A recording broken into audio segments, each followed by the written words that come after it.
Hello YouTube, welcome to the channel. If you get something out of the content that I put up here, I'd really appreciate it if you subscribe and give me a like on these videos. It can make a real difference in the algorithms and how they share content with other channels. Also, if you're interested in some one-on-one Skype sessions, you'll find a good email on me in the description of every video I put up.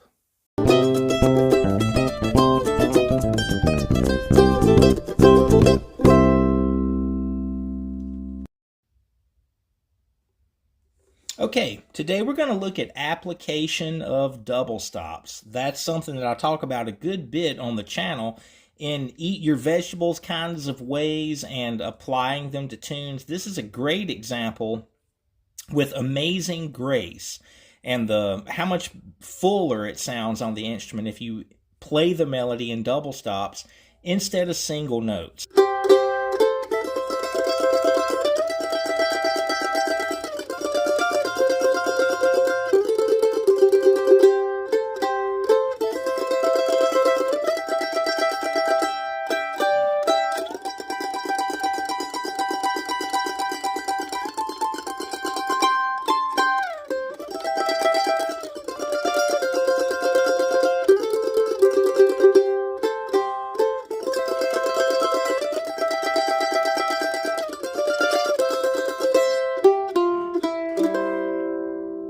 Okay, so there's a melody that makes a great vehicle for learning how to do this. Most of us can probably hum that melody and know it by heart. So the foundational things that are happening there, I'm basically using the chords being outlined. If you thought about C and playing 2 octaves of that chord as an arpeggio, those notes outline the chord. We've got the root, 3rd, 5th, and then root, 3rd, 5th. Okay, those shapes that I'm playing through double stops that never go outside of those intervals of the chord, where we would think of a double stop scale. That's where we're playing every interval of that C major scale is being played. So much of what's happening here is just outlining the chord. There's plenty of content. I don't want to go too deep into that here. You can check out my Learn the Fretboard playlist and find a ton of stuff about this on there. Bigger part of 20 videos, I think, in that playlist at this point. But watch how we're using these shapes to play the melody. Instead of the single note,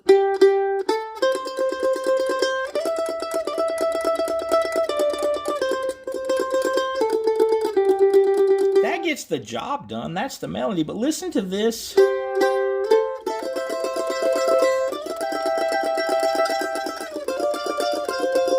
As I move down there, we're going to an F chord. So you should recognize this shape in first position. 1st fret of the E string and 3rd fret of the A string. That's an F shape, if we wanted to call it that. This is going back to, again, we just played, thinking about those shapes and see, well, now if we were in F,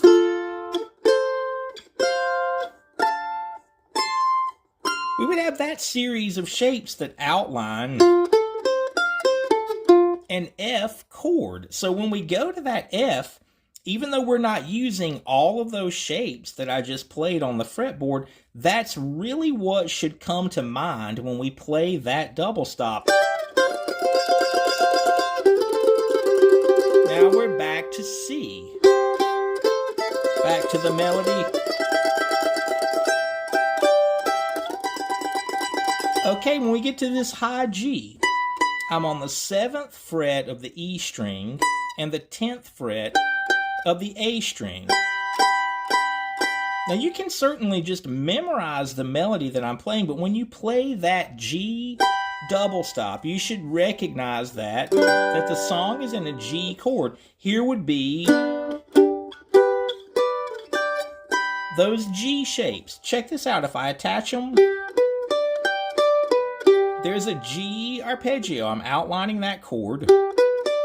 And then I would have the root and the third at the 2nd and 5th fret. The next shape up would be 5 on the A, 9 on the D, bigger shape, 3 frets between my fingers.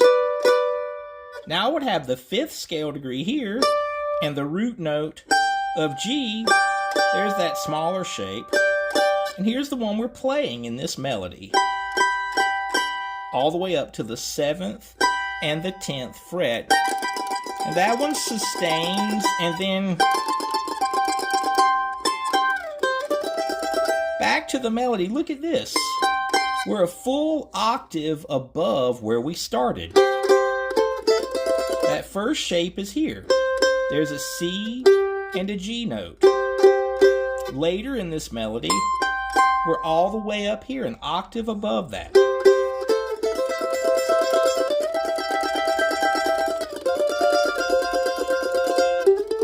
Back to C.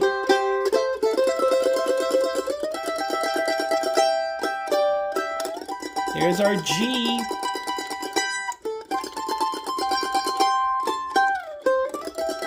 I used a nice little hammer-on, then sustain that note with the tremolo. Back to this bigger C shape. F again. Back to C, and then our tagline.